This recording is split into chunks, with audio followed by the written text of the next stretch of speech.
Well, so we're going to move on to, we have, well, it's not even a news segment at this point. You know, we've been it's doing this kind for of a while. I actually had to message you earlier today because I was concerned. I was reading it and I was like, God, some parts of this feel familiar. However, like maybe it's just because like my friend Gnome Patronus has read it and she's told me about it, you know, but then I was like, shit, maybe Ray did it.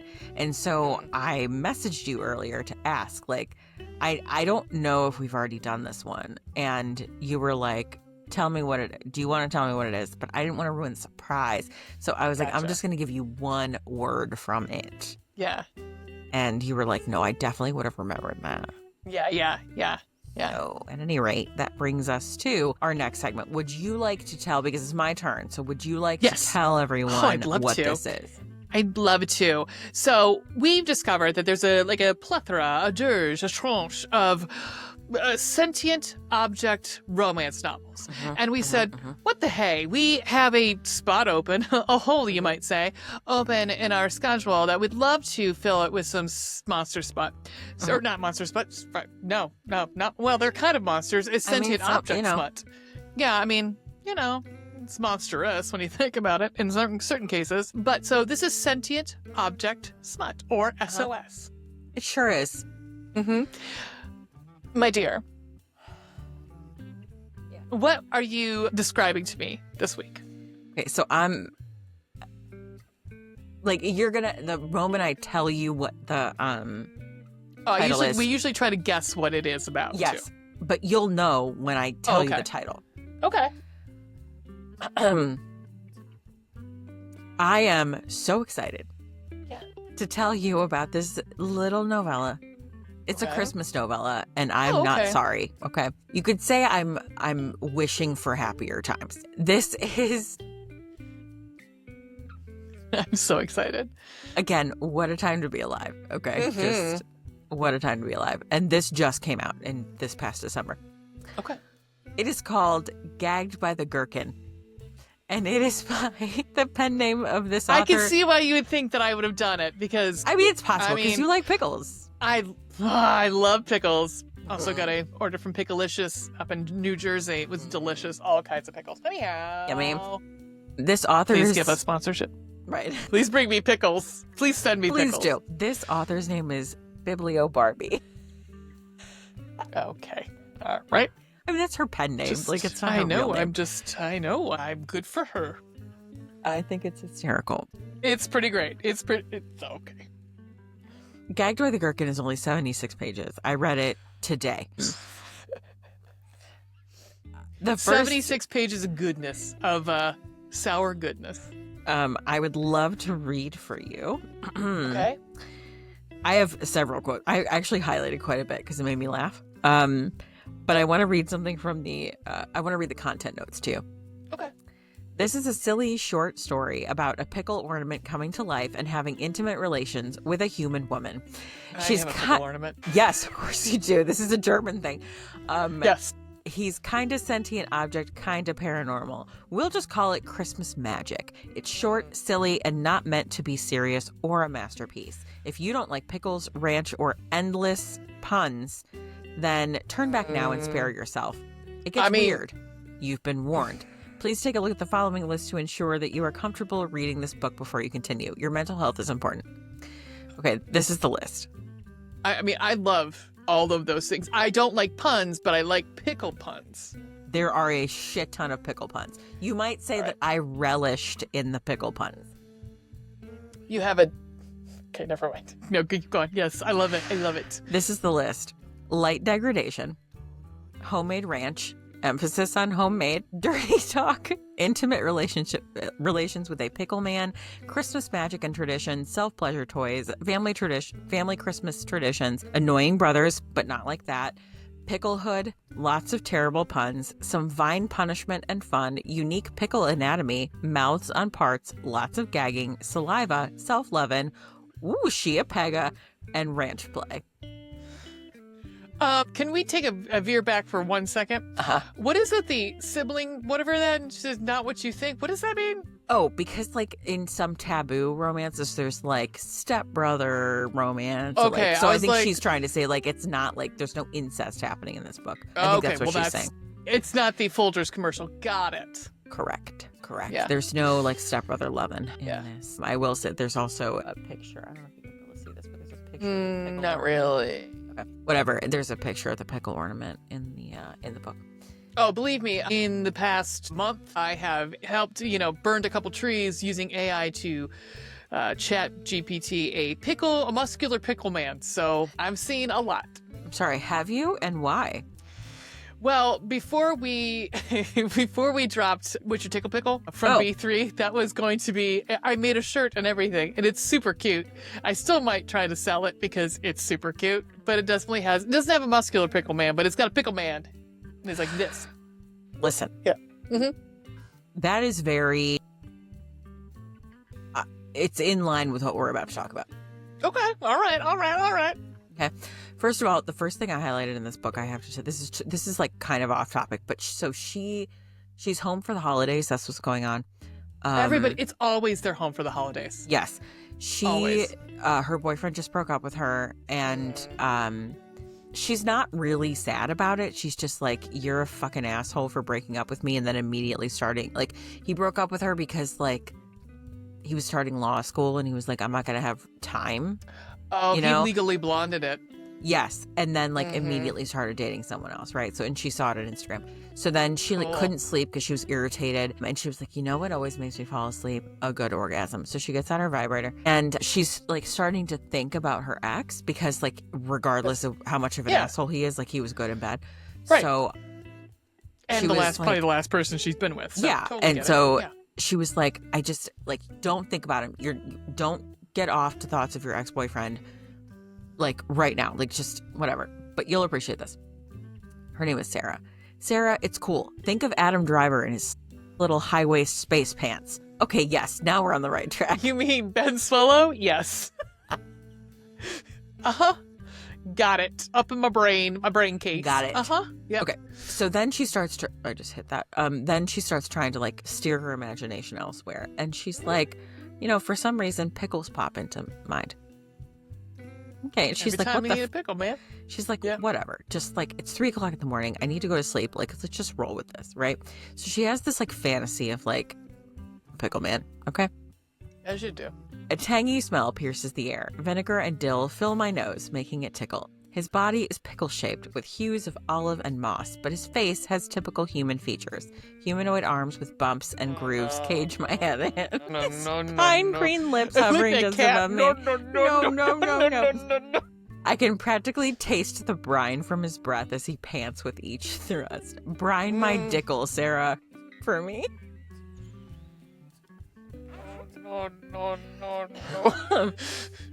It was the face. It was the human face that was it for me. I'm like, nope. Mm-mm. It's not. I mean, I don't know what other kind of face it would be. Right. But for some reason, I pictured like a really weird looking like Will Arnett face on a pickle. Oh, okay. I was thinking of but pickle hued, Yeah. Okay, so here's the thing. It's not going to get better for you. Great. So basically what this is like her in her family, they do like the pickle tradition, right, on the tree. Yeah. So because she found the pickle. Yeah. He has come to life for her. Now, part of me is like, what would have happened if one of her brothers found it? Would he have come to life for them? And are we talking about an sentient romance here? I mean, Please there could write that, Biblio Barbie, is all I'm saying. What am I made for? I mean, so this is like Christmas magic. This only happens like on Christmas Eve or Christmas Day or like whatever, right? So, she like hears someone saying her name and she's like, what the? Then like her family is there for Christmas, right, at her parents' house. And so she hears someone like saying her name and they're like upstairs in her bedroom door. She hears a door close in her bedroom. Literally. Sarah, come here. And so she like goes upstairs and goes into her room and is like, what the is happening? And Pickleman is there. Okay. Okay. Okay. He says, you found me. Now it's time I give you a gift. You and I talk about this all the time, and I was so excited that this came up that I highlighted it. My body trembles. Not exactly in fear, but there's definitely hesitation. Like, would pickle cum cause pH issues? I'm not trying to get a yeast infection, even if that dickle gave me the most mind-blowing O of my life. That comes up in Dickle. That comes up in the cold sweat one too, where she's like, am I gonna have like the worst UTI? He's like, no, baby, I am sugar free. Yep. Yes. I have additional questions later. He says to her, come be a good pickles and sit on my dildo. Dildo. His name is, I don't know how she thinks it should be pronounced, or like how she intended it to be. But it's spelled Gerhard. So I don't know if it's Gerard or Gerhard. I think it depends. So yeah, I think it just depends on if it's French or you would go by French or German. Ooh, yeah. Oh, yeah. So I'm not, I don't know, but that's his name. Mm-hmm. Again, the puns are plentiful. He says, I'm kind of a big dill around here, if you didn't know. At one point, he tells her to season his... Okay. He says, relish the moment, my little delight. He also has vines, like vines that... I would assume a gherkin gets used a lot. Are there any puns with gherkins? Well, his name is a little bit, like it's very similar to gherkin. Yeah. There's a lot of like brine things. You know that when we fucking break, I'm going to get a pickle. You know that's happening. That sounds really good right now. I know. Yes. We are a whole mood. Jorge Pickles, brine me in your release. Nope. He does call her a gherkin goddess. Okay, and I'm sorry for what I'm about to read to you, but it's relevant. What do you think he... It's relishment? Okay, yes, what? What do you think he...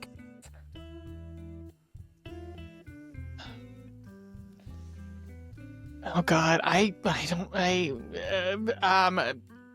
hamburger slices, like those, like the little, like, what they call it? They're called hamburger slices, but they're like the chips, pickle chips.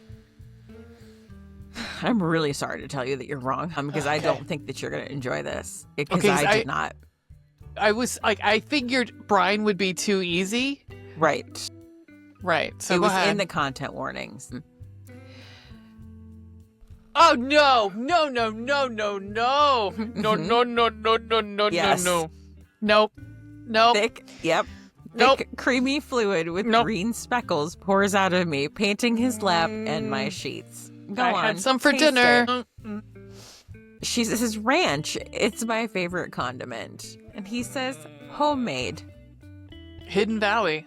Between your legs. At one point, she says that it's better than Hidden Valley. Oh, you. It's not better than Hidden Valley. Right. Hidden Valley, I know, the homemade it's the best. shit that you have in the package. Also, that's what Wingstop does. Wingstop's ranch is the packet of buttermilk ranch Hidden Valley. Thank you very much. I recently had, I'm not a big wing person, but recently I had wings at a fundraiser that we went to, and they had some sort of homemade ranch that was so good, and I need to find out what that was. Okay, he does say, gobble my gherkin, baby. Drape me with your drool. Nope. No, that's a big turnoff in any book for me. Is like they're talking about drool. Yeah. I'm like, no, thank you. Am I a dog? No, thank you. I'm good. She does indeed do that though, and at one point she says his peppercorn balls tighten. That gives me the impression that he has teeny tiny little balls. Oh no, like you can go like they can get big. I mean, for a pickle. I mean, I would assume that they're giant for his. They're appropriate to his size. I would assume so. Oh my God, I'm so wanting a pickle right now. Yes, I know. I'm so sorry. All right. So anyway, this is very much like a Cinderella scenario, right? Like at midnight, they only have so much time together. So he basically disappears. How does he handle the ornament part of it, like the actual hook element? That is not addressed. Okay. So anyway, that is like, all of that is 3/4 of the book. And then like the last quarter is the epilogue, which is a year later. Okay. She finds the pickle again. Mm-hmm. This time she's ready because she knows And he left her one more present, which was essentially a pickle dildo. I'm guessing Mr. Veronica walked downstairs. Yeah. Yeah. I just saw his head go like, okay, like. Yep. I mean, yeah. The things that, I mean, last week I talked about coming socks. I mean, at this point in our lives, this is it, guys. This is it. This is his lot in life. He married me, and he's made a conscious decision to stay married to me. So, like, I don't know what else to say. They're you trad wives, I guess. Like, there's like, you choose your life, I choose mine. You know what I mean? Right. I mean, I will take a lint monster over a whatever a trad wife is married to. I don't know. Trad husband? I don't know. Alpha male? Whatever. Okay, so the epilogue, she goes downstairs to look for the gherkin on the tree. Mm-hmm. Like, just before midnight on Christmas Eve. She goes just before midnight to go look for this. Finds the pickle ornament, and then lays down like a plush blanket, drops her robe. Like the one I'm wrapped in. Great. Excellent. She is standing there in nothing but an emerald lace bodysuit cut in a deep V that dips below my sternum. At her parents' house. In the living room. Cool. Okay. It gets better. A black leather harness cinches at my waist and over my hips, culminating with a silver ring holding my dildo in place. Yes, that's right. Gerhard is getting his puckered pickle hole plowed this year. And she does. She does. She also makes him suck on it. Like, all of this happens in her parents' living room. In the living room. On Christmas Eve. Uh-huh. Or Christmas morning, whichever you'd prefer to call it. The book ends with him saying, "Merry Christmas, my gherkin goddess." Anyway, gagged by the gherkin. I'm not sorry. Like, not even a little bit. Except for the ranch. I don't really like that. But like, yeah, no, I disagree. I mean, I guess I agree. But yes, I don't disagree. That's what I will say, though, also, at the end, there is a recipe for, no, unrelated to pickles. Okay. Her mom makes chai French toast for breakfast. I think that sounds delicious. I love chai. The mom in the book, like not her own mom. Okay, got it. No, okay. Like the mom and maybe it is like, this sounds like it's a recipe that like she has made. Whatever. So there's that a sounds recipe delicious for chai French toast.